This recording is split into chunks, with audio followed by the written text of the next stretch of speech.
Title: She said she was working late, but her silence told me everything. I used to think love faded quietly, like the last note of a song. But sometimes it fades in small, almost invisible moments. The missed calls, the short replies, the eyes that stop meeting yours across the room. She started saying she'd be late more often. "Work's been crazy," she'd whisper while slipping on her coat. I wanted to believe her. I really did. I told myself every relationship goes through rough weeks. I told myself she was tired, stressed, distracted. But love has a sound. It's the soft rhythm of someone who still wants to come home. And lately, that sound had disappeared from our house. The dinners got quieter. Her laughter, once the warmest sound I knew, felt rehearsed. She avoided my touch, like even brushing against me might burn. I remember sitting on the couch one night, watching her type on her phone, her face glowing in the blue light. I asked who she was talking to. She smiled, too fast, and said, "Just work." But her eyes told a story I wasn't ready to hear. I wanted proof. Not because I didn't trust her, but because I couldn't live in this fog anymore. It was a Friday night. She'd said she'd be home late again. I waited. Not pacing. Just waiting. The kind of stillness that feels like holding your breath for hours. At 10:47 p.m., my phone buzzed. A message from her saying she'd be staying overnight to finish a project. My chest tightened.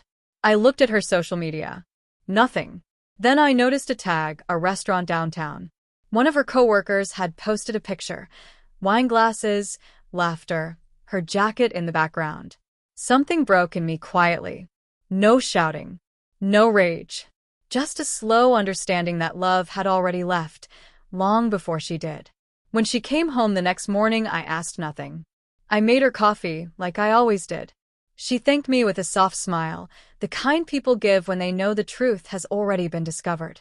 That day, I packed a small bag and left for a few hours. I sat by the river, watching the reflection of the sun ripple over the water. Everything was still, except me. I didn't need to catch her. I didn't need evidence. I'd already lost her. Not to another man, but to the quiet emptiness that had taken her heart away from mine. The next morning, I told her I was moving out.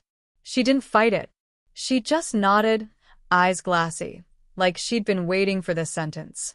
There was no shouting, no blaming, just silence, the kind that finally feels honest. As I packed my things, I found the first note she ever wrote me. "You make me feel safe." I sat there for a long time, holding that paper like it was fragile glass. Maybe love really is about safety, and once that's gone, everything else shatters quietly.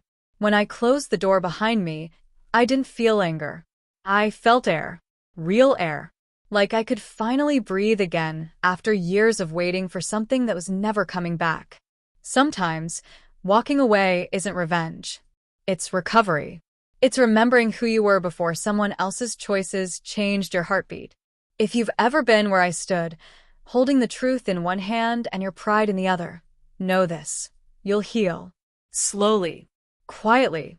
And one day, you'll wake up, and your heart will no longer replay the moment she said she was working late. It'll just be another story you survived. Thanks for listening. And if my story reached you, help me reach 1,000 subscribers so I can keep sharing more stories like this one.